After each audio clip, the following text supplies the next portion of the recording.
उनके साथ लगातार 12 साल से हो रहा है, 12 साल से लगातार हो रहा है। उनकी जबान क्यों बंद थी? उनकी जबान पहले कहते थे 100 बच्चों के साथ हुआ, अब कहते हैं 1000 बच्चों के साथ हुआ। क्या मैं शिलाजीत की रोटी खाता था रोज? 12 साल से उनके साथ हो रहा है और इतने मजबूत ओलंपिक का मेडल लाते हैं, वर्ल्ड का मेडल लाते हैं, एशिया का मेडल लाते हैं। उनकी जबान क्यों बंद थी?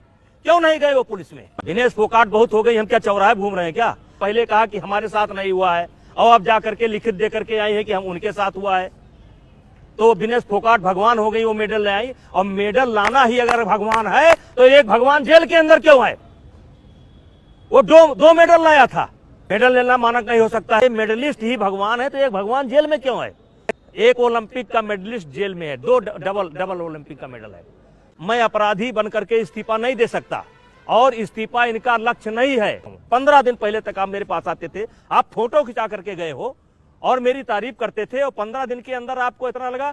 12 साल के अंदर इनके साथ कुछ भी हुआ हो तो कोई एक एप्लीकेशन इनकी पुलिस के पास हो, सरकार के पास हो, सीधे जंतर मंतर चले गए। करना पड़ेगा। मैं तो ये डर रहा हूं कि इस षड्यंत्र के बाद कहीं ये मेरे जान माल का षड्यंत्र न करें। और इसमें 100-200 करोड़ का पैकेज है, ये ऐसे नहीं चला है, इसमें सैकड़ों करोड़ रुपया खर्च किए गए हैं। मैं पूछना चाहता हूं आज कपिल सिब्बल जैसा वकील जिसकी 50 लाख रुपए की फीस है, वो कैसे खड़ा होता है? क्या साधारण खिलाड़ी कपिल सिब्बल को हायर कर सकता है?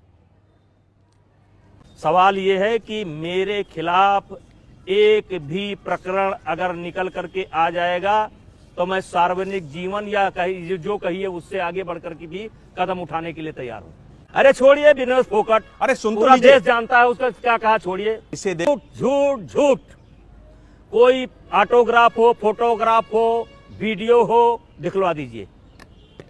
12 साल के अंदर एक भी सेक्सुअल हरेसमेंट की घटना अगर हुई हो, कोई कंप्लेंट हो, साई के पास हो, सरकार के पास हो, चलो फेडरेशन के खिलाफ नहीं कर सकते थे, पुलिस के पास हो, तो आप दिखा दीजिए।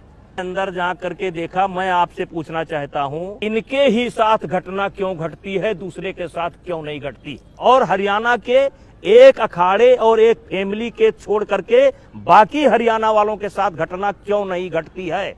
किसी कमजोर के हक को दिला देना बगावत है। अगर सच्चाइयों का गीत गाना ही बगावत है तो हम भी एक बागी हैं। मेरा मजहब बगावत है। मुझे जो करना है मैं करूंगा। अब इस पर आप मुझे माफिया की उपाधि दीजिए, आप मुझको गुंडा की उपाधि दीजिए, मुझे स्वीकार है। लेकिन मेरा जो लक्ष्य है, जो मेरा उद्देश्य है, जनता की सेवा करना, गरीबों की भलाई करना। हाँ, मैंने जीवन में एक सूत्र बचपन से अपना रखा है, गरीब और शरीफ से मत टकराओ। और अन्याय करने वाला चाहे जितना बड़ा आदमी हो, अगर अन्याय करेगा तो उसका विरोध करूंगा। ऐसा एक भी घटना अगर साबित हो जाएगी, किसी के पास मैंने कहा ऑडियो हो, वीडियो हो, प्रूफ हो, गवाही हो, तो मैं हर सजा भुगतने के लिए तैयार हूं। आज तक मुझे ये भी नहीं मालूम है कि किसके साथ हुआ है और मैंने जानने की कोशिश भी नहीं किया किसके साथ हुआ है, क्योंकि अदालत की एक मर्यादा है कि बच्चे का नाम सामने नहीं आना चाहिए, नाबालिग है, और तभी ये एक्ट लगा होगा। लेकिन मुझे अपने आप पर भरोसा है कि मोहरे बन गए हैं, दीपेंद्र हुड्डा के हाथ के मोहरे बन गए हैं। अब आप देख लीजिएगा, इसी में से कोई चुनाव लड़ेगा, देख लीजिएगा। इनका लक्ष्य ये नहीं है। लक्ष्य भाई मैं कैसे लक्ष्य हो सकता हूं? और अगर आपको मुझसे शिकायत थी, 7 दिन पहले खुद आई थी, बजरंग पूनिया अपने पत्नी के साथ आया था, साक्षी मलिक अपने पति के साथ आया था, कह देता नेताजी आपसे ये शिकायत है, मैं जवाब देता, ना संतुष्ट कर पाता तो मैं क्या बताऊं मैं कितना भावुक आदमी हूं।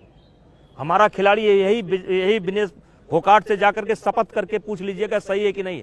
जिस समय इसको चोट लगी थी, मैं सारा खेल भाग करके आया, जितना ये रो रही थी उससे 2 गुना मैं रो रहा था। पूछ लीजिएगा अगर ये झूठ है तो मैं 2 गुना ज्यादा रो रहा था। मैं खिलाड़ियों के लिए कुछ भी करने को तैयार था, कुछ भी करने को तैयार रहता हूं। हजार करोड़ लेकर के घूम रहे हैं, ले लो। बजरंग पूनिया का एक कैसेट मैंने दिया है कि बजरंग पूनिया का एक कैसेट मैंने जमा कराया है, और उसमें जमा कराया है जिसमें बजरंग पूनिया साफ एक लड़की से कह रहा है, किसी भी शर्त पर कोई लड़की दो, किसी भी शर्त पर कोई लड़की दो। जांच कमेटी को मैंने वो दे रखा है। तो मेरी काम के जांच समिति पर भरोसा करो, सरकार पीटी उषा के जांच समिति पर भरोसा करो, हैं? अब आज उसी समिति को आप झूठा बनाने लगे। जांच की रिपोर्ट आई नहीं, अब आप एडवांस में पहुंच गए।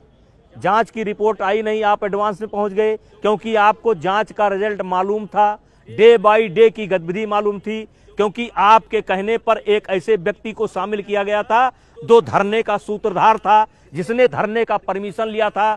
वही आदमी इन्हीं लोगों के दबाव में जाकर के कमेटी का मेंबर बनता है। कौन खिलाड़ी क्या कह रहा है, क्या सुन रहा है, कमेटी क्या कर रही है, इनको रोज